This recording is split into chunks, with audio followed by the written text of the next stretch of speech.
Done,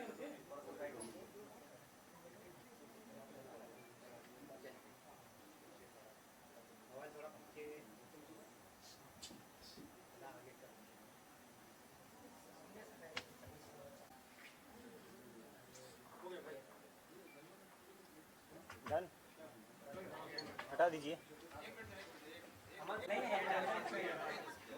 हटा दो।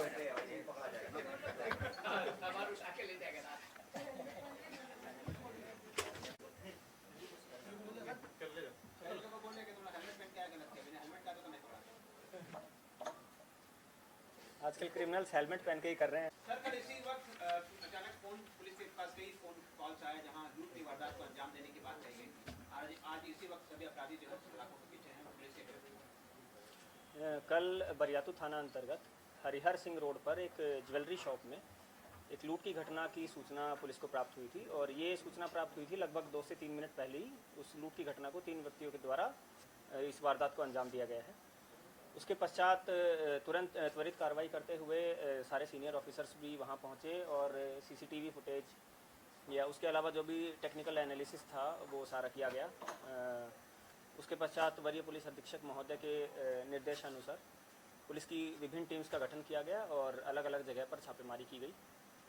Around आज मॉर्निंग में ही सभी अपराधियों को आइडेंटिफाई कर लिया गया और सभी अपराधियों को आइडेंटिफाई करने के पश्चात जो मुख्य जो तीन ही लोग का इन्वॉल्वमेंट इसमें सामने आया और तीनों व्यक्ति जो है उनको गिरफ्तार कर लिया गया है। उनके पास से जो भी लूट में जो भी उन्होंने उस ज्वेलरी शॉप से लूट जो करी थी उसमें अराउंड सभी आइटम्स को पुलिस के द्वारा सक्सेसफुली रिकवर कर लिया गया है। इसमें जो घटना में प्रयुक्त उन्होंने जो यूज़ किया था, जो वेपन जो यूज़ किया था वो वेपन भी रिकवर हुआ है और साथ ही साथ जो मोटरसाइकिल और जो कपड़े उन्होंने पहने थे, जो हेलमेट उन्होंने लगाया था, सिंस जब ये घटना कारित करने के लिए जब ज्वेलरी शॉप के अंदर ये लोग घुसे थे तो इन्होंने हेलमेट पहन रखा था। और आजकल ये देखने में भी आ रहा है कि अपराधी घटना को कारित करते हुए पिछली भी जो लूट की घटना थी उसमें भी अपराधियों ने हेलमेट पहन रखा था ताकि वो अपना चेहरा छुपा सकें। दोनों जो 3 हेलमेट्स थे तीनों हेलमेट्स भी पुलिस के द्वारा सक्सेसफुली रिकवर कर लिए गए हैं। इसमें जो टोटल बरामदगी है वो टीवीएस रेडर मोटरसाइकिल है, एक पल्सर 125 है। ये दोनों मोटरसाइकिल अपराध को कारित करने में, वारदात को अंजाम देने में इस्तेमाल की गई थी। इन दोनों को रिकवर किया गया है। साथ ही साथ 5 मोबाइल फ़ोन्स, दुकान से जो लूटी गई जो ज्वेलरी थी वो 100% उसकी रिकवरी कर ली गई है। और जो दुकान के जो मालिक हैं उनके द्वारा बताया जा रहा है कि कल से ही उनके द्वारा बताया गया है कि लगभग 1.5 से 2 लाख के बीच की वैल्यू की ये जो टोटल ज्वेलरी है ये उनके दुकान से लूटी गई है। साथ ही साथ एक देसी पिस्टल, 2 मैगजीन और 4 जिंदा कारतूस, ये भी घटना में भय दिखाने के लिए जो इस्तेमाल किया गया था, ये भी पुलिस के द्वारा सक्सेसफुली रिकवर किया गया है। इसमें जो मेन एक्यूज्ड हैं वो 3 व्यक्ति हैं। आशुतोष कुमार जिनकी उम्र है 26 वर्ष, महेश कुमार जिनकी उम्र है 22 वर्ष और दोनों गिरडी के रहने वाले हैं। और जो तीसरे जो व्यक्ति हैं मोहम्मद सिराज अंसारी, वो जमुई के रहने वाले हैं, बिहार के रहने वाले हैं। और ये जो स्टोरी जो सामने आ रही है वो ये सामने आ रही है कि दोनों जो गिरडी के व्यक्ति जो रहने वाले हैं ये लगभग एक व्यक्ति 2.5 महीने पहले रांची में आया था और एक व्यक्ति 2 महीने पहले रांची में रहने के लिए आए थे। इनके द्वारा इनिशियली जो आशुतोष कुमार जो महेश कुमार है, इनके द्वारा इनिशियली डिलीवरी बॉय का काम इनके द्वारा रांची में आके शुरू किया गया था। ये चीज़ हमारी जितनी भी पुरानी जो सीसीटीवी फुटेजेस हैं उसमें भी वेरीफाई हुआ है, जिसमें ये एक डिलीवरी कंपनी का बैग लेके ये लोग रोड पर मूव करते हुए दिखे हैं। और जो तीसरे जो व्यक्ति हैं मोहम्मद सिराज अंसारी, इनको कल ही दिन में इन दोनों व्यक्तियों के द्वारा बुलाया गया था जमुई से कि हमें ऐसे ऐसे घटना को अंजाम देना है, आप रांची आ जाइए। तो कल ही वो रांची आए थे।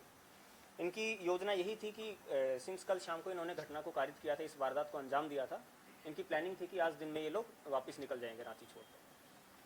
इसमें जो मेन एक एक्यूज हैं अभिषेक कुमार वर्णवाल, उनके अगेंस्ट पहले से 4 केसेस रजिस्टर्ड हैं और मोहम्मद सिराज अंसारी और महेश कुमार वर्मा, इन दोनों के ऊपर भी एक केस पहले से रजिस्टर्ड हैं। इनके द्वारा ये भी बताया गया है कि तीनों की जो मुलाकात हुई थी वो पहले एक बार जेल में ही हुई थी और उसके बाद ही जब इनकी जो ये प्लानिंग चल रही थी, सिंस जो डिलीवरी वाला जो ये दोनों काम कर रहे थे उसमें ये इनका कहना था कि हमें वो काम समझ नहीं आया है, समझ नहीं आ रहा था या इतनी इनकम इनकी नहीं बन रही थी उस हिसाब से। तो उसके पश्चात ही इनके द्वारा इस वारदात को अंजाम देने के लिए प्लानिंग की गई थी। और संभवतः इनके द्वारा ये भी बताया गया है कि एक घटना को अंजाम देने के बाद इनकी प्लानिंग थी कि यहाँ से निकल जाएंगे और फिर दोबारा से इसी टाइप की घटना को रांची में आके फिर से अंजाम देने की इनकी प्लानिंग थी। धन्यवाद। सर उस शॉप को ही क्यों टारगेट किया गया था? सादा भाभी कुछ खास वजह उसके पीछे या फिर वही तैयारी थी? इनसे ये सवाल पूछा गया और इनके द्वारा ये बताया गया है क्योंकि इन्होंने इस घटना को इन 3 लोगों ने एक साथ काम करने में, ये इनकी फर्स्ट प्लानिंग थी और फर्स्ट ये प्लानिंग प्लॉटिंग के बाद फर्स्ट ये वारदात को अंजाम दिया था। तो शुरुआत इनकी यही हुई कि पहले इस दुकान से शुरुआत करते हैं और अगर सक्सेसफुल होते हैं और भागने में सफल रहते हैं तो उसके बाद किसी बड़ी शॉप को भी टारगेट किया जाए। तीनों एक साथ पकड़ा है सर? तीनों एक साथ नहीं पकड़ाए हैं, 2 व्यक्ति अलग अलग जगह से, एक व्यक्ति अलग जगह से पकड़ाए हैं जो होटल में, जो जमुई से आकर रह रहे थे, वो एक होटल में रह रहे थे छुपकर, पहले उनको पकड़ा गया है। फिर उसके बाद जो बाकी 2 व्यक्ति हैं जो रांची में रह रहे थे, जो गिरडी के रहने वाले दोनों व्यक्ति हैं, उनको उस दूसरी जगह से पकड़ा गया। बंटवारा नहीं हो पाया था लूट के सामान का? बंटवारा इनके द्वारा कुछ समानता कर लिया गया था रात में। सर वेपन जो है वो मॉडिफाइड है, तो गोल्ड प्लेटेड जैसा कुछ नजर आ रहा है, उसके पीछे कोई खास वजह है फिर ऐसे ही मिला? वो नॉर्मल वेपन है, जो एक देसी पिस्टल जो होता है वो है, उसमें कोई खास वजह नहीं उसके रंग। केस रजिस्टर्ड कहाँ है इन तीनों पे सर?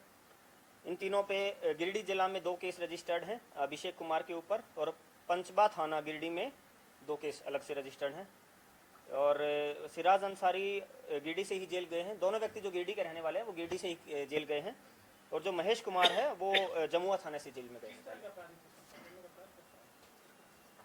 चोरी और इस टाइप के केस में ही ये लोग पहले जेल जा चुके हैं। धन्यवाद।